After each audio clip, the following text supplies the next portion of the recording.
It started with a letter. A cold, typed up, unsigned letter folded into thirds and stuffed into my mailbox like it didn't matter. But it did. It mattered a lot. Dear resident, it began, not dear Mike, not hey neighbor, just resident, like I was some forgettable background character in my own life. The letter went on to say that my newly installed wooden fence was in violation of HOA standards, was an eyesore to the community, and would need to be removed immediately. No warning. No discussion. No conversation. Just demands. I remember reading it, standing in the driveway with my dog trotting around my feet, and thinking, they can't be serious. This fence isn't even finished yet. But they were. The next day, another letter. This one hand-delivered, and this time signed. Karen Dunlap, HOA president. Self-proclaimed guardian of the neighborhood's aesthetic standards. She had that perfect smile that didn't quite reach her eyes, the kind that said, I'll ruin your week and feel great doing it. And apparently I was her next target. This wasn't just about a fence. This was about control. And I'd had enough people try to control me in life. Bosses. Exes. Bureaucrats. But never a neighbor with a clipboard and too much time on her hands.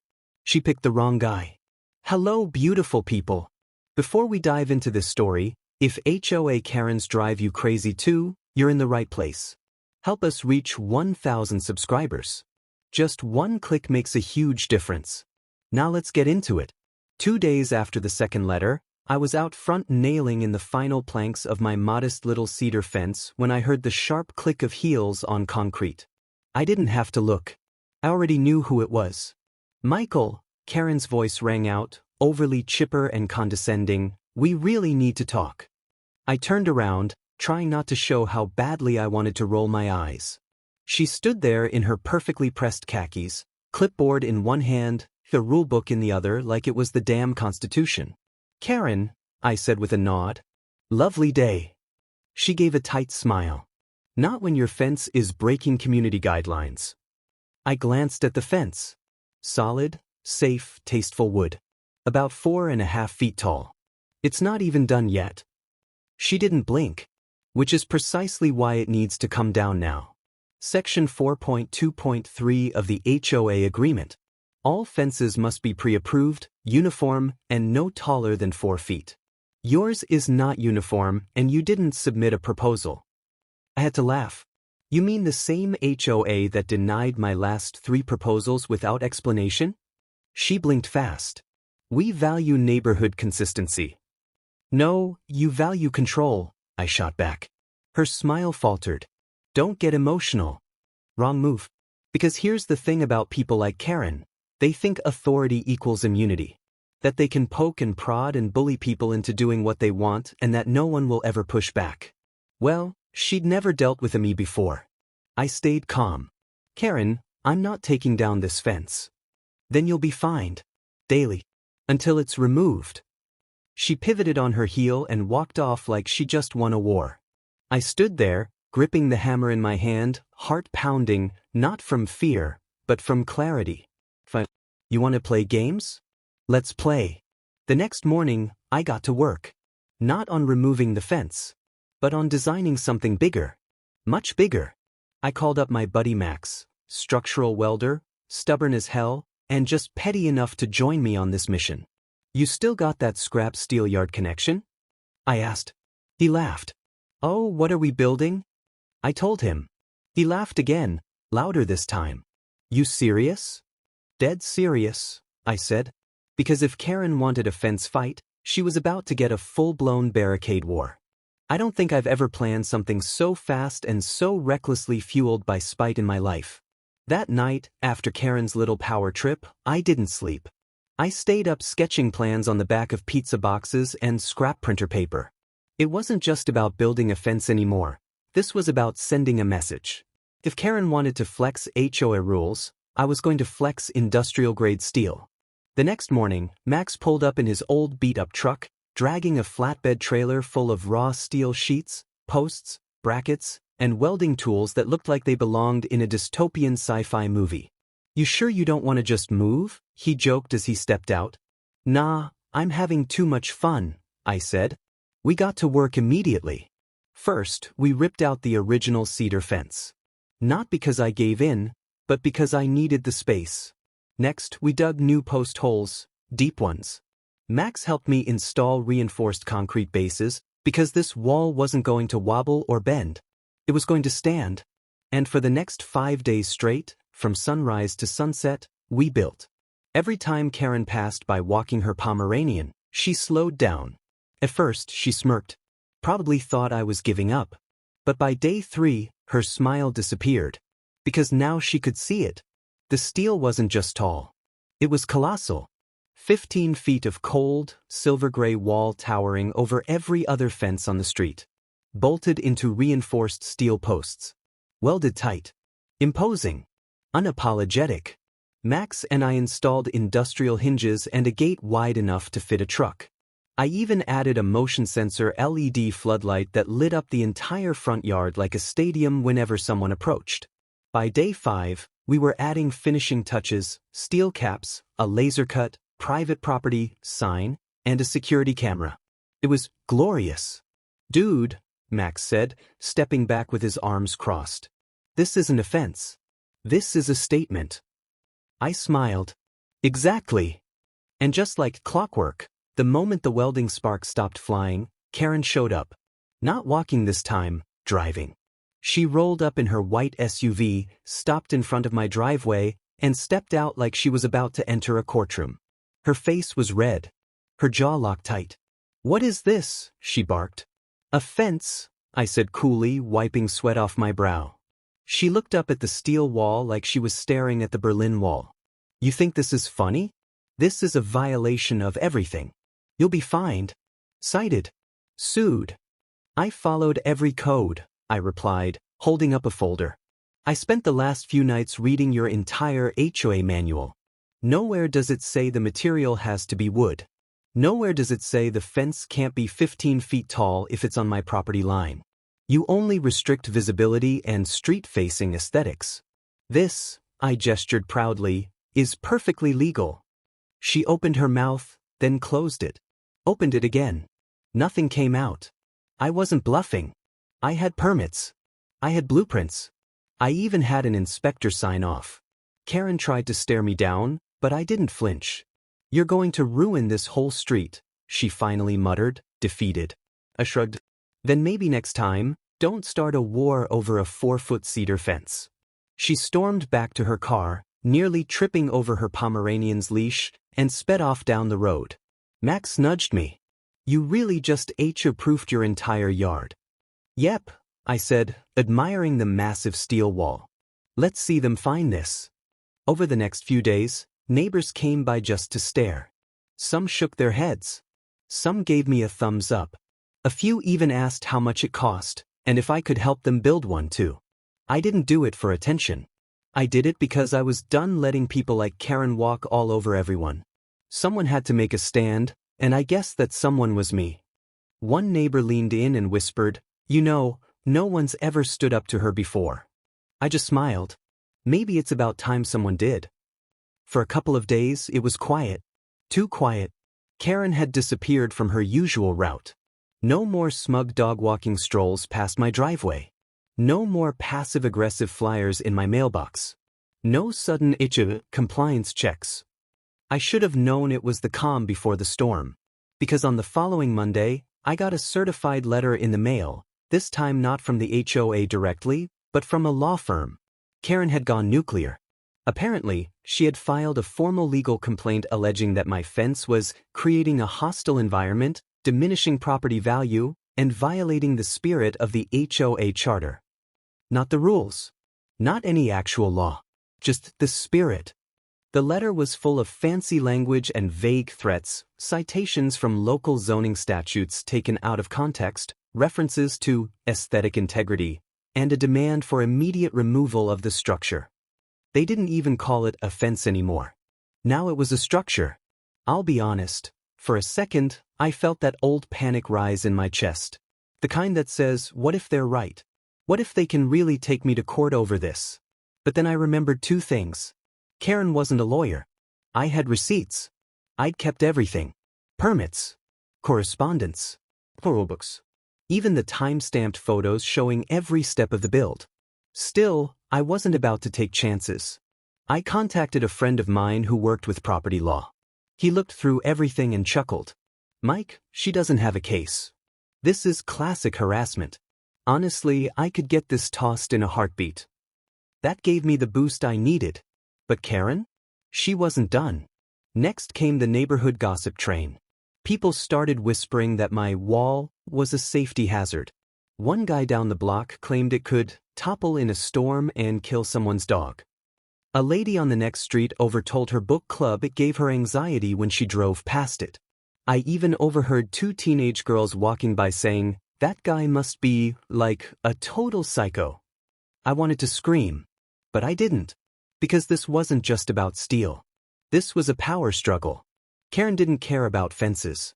She cared about winning. About keeping her grip on the neighborhood and making sure no one ever challenged her word. And I had challenged her, loudly. So she escalated. HOA officials, and by that, I mean Karen and 2 of her minions with matching polo shirts, started walking around with clipboards, taking pictures of my property from the sidewalk. One morning, I saw them literally measuring the grass near my sidewalk with a ruler. No joke. I walked out and said, "Can I help you?" Karen didn't even turn around. "Just a routine property audit, Mr. Wilkins." "Oh cool," I said. "Should I measure your attitude next?" She spun around like I'd slapped her. But I didn't give her the satisfaction of a full argument. I just smiled and went back inside. That night, Max called me. "You alright, man? I heard Karen's trying to take you to court." "Let her try," I said. "I've got a better idea." He laughed. "What are you thinking?" "I'm thinking we stop reacting and go proactive. Because if Karen wanted to use HOA politics, neighborhood pressure, and shady threats, I was about to use something much more powerful, the community's support." The next morning, I printed out flyers, professional-looking, polite, but bold. They read, "Tired of HOA harassment? Ever had a project shut down, a proposal denied, or a warning slapped on your door? You're not alone. Let's talk. Mike W., Elm Street. Phone number and email." I handed them out door to door. Slipped them in mailboxes. Posted one at the local coffee shop. And within 2 days, I had 12 people reach out. Some told stories of getting fined for planting the wrong flowers. One couple said they were forced to repaint their porch because it was too cheerful. Another guy said he had to get approval to hang a wind chime. Chumps. It wasn't just me. Karen had been pulling this nonsense for years. But she'd finally pushed too far. I never saw myself as a leader, definitely not the guy rallying the neighborhood like we're about to stage a suburban revolution. But that's exactly what happened. After I sent out those flyers, my phone lit up with texts, emails, even a couple of calls from neighbors I barely knew. Turns out, Karen's reign of control had built up a long trail of resentment. People were just waiting for someone to say, "Enough." A man named Greg from the next street overtold me Karen once fined him $150 for leaving his trash bin out for an extra 2 hours after collection day.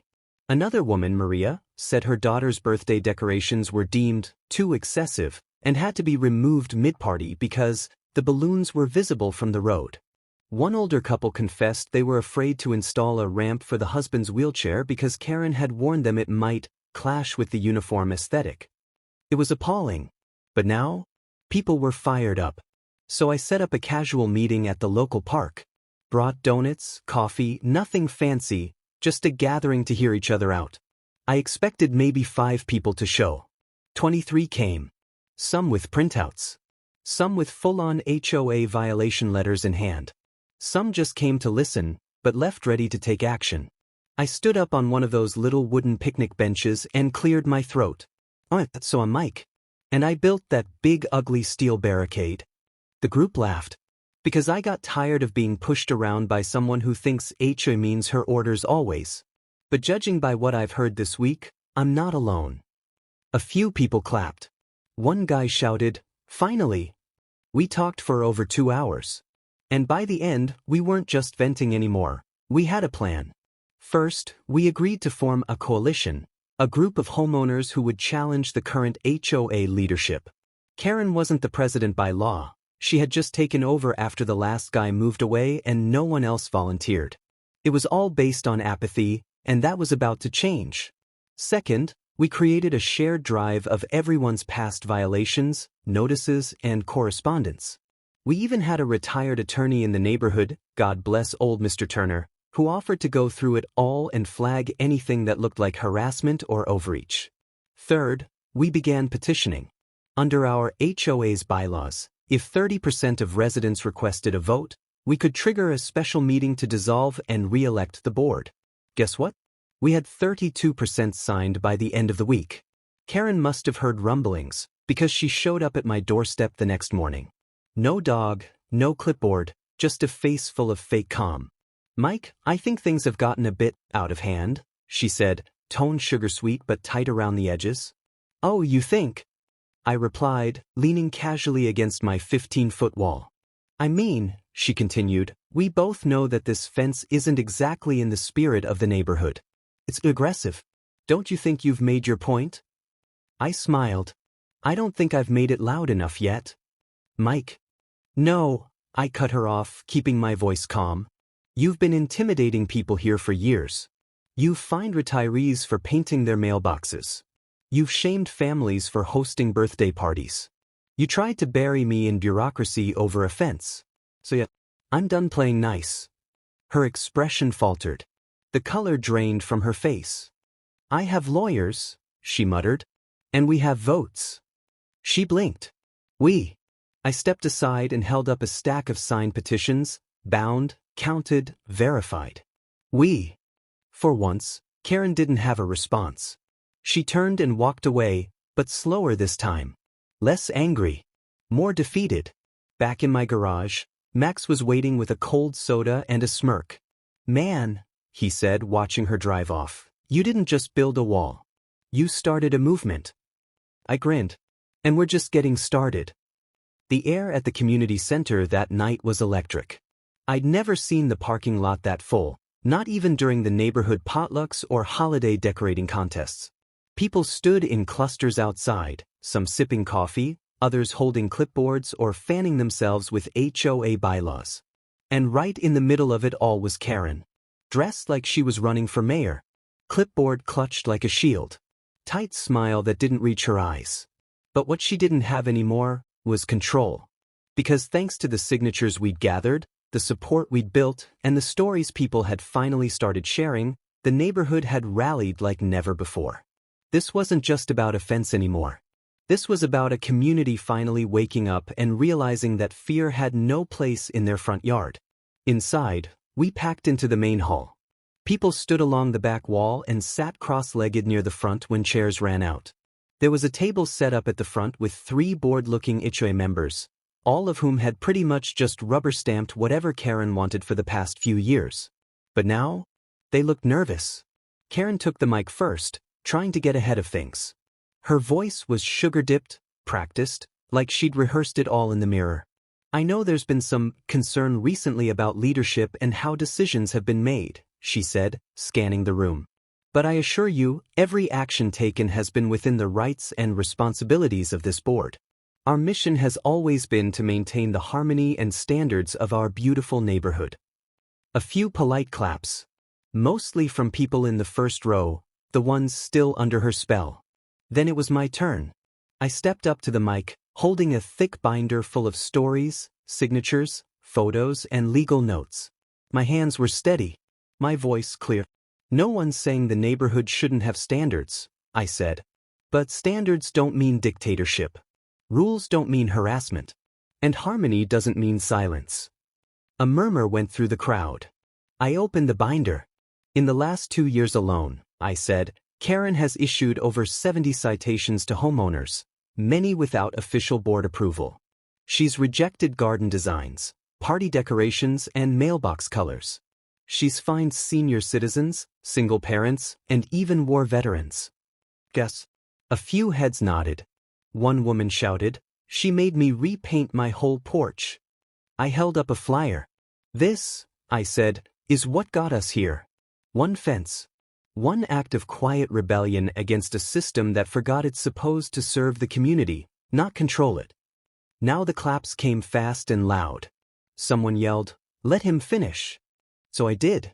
I laid out the plan to vote out the current board, hold a fresh election, and finally get some transparency. I showed them how we could update the bylaws to include limits on citation powers, better communication, and actual community input before decisions were made. And then, finally, it was time. The vote. Each household got one ballot. People lined up, some still fuming, others cautiously hopeful. There was no shouting, no chaos, just the quiet power of choice. It took almost an hour to count, and when the head of the community center stepped up to the mic, everyone held their breath. By a vote of 87 to 21, he said, the current HOA board is dissolved effective immediately. The room erupted. People stood and cheered. Some hugged. A few clapped so hard they dropped their phones. Max high-fived me so hard I thought he dislocated my shoulder. Karen? She stood silently at the edge of the crowd, mouth tight, arms folded, and for once, completely powerless. She left before the new nominations were even discussed. By the end of the night, 3 new board members were elected, real people with real plans. Greg, the guy who got fined over trash bins, became the new HOA president. Maria, whose daughter's party got shut down, was named communications chair. And me? I didn't run. Didn't need to. Because I had already done what I came to do. Back home, I stood in front of my steel wall, now lit up with soft ambient lighting and surrounded by a small rock garden. My fence. My line in the sand. The symbol of everything we fought for. Not out of spite, but out of principle. Max pulled up one last time that night and rolled down his window. "You did it, man." I nodded. "We did." He smiled. "So, any chance you'll help me build one of these bad boys at my place?" I laughed. "Only if we make it 16 feet tall." And just like that, the war was over. Not with screams. Not with lawsuits. But with the loudest victory of all. A neighborhood that finally took its voice back.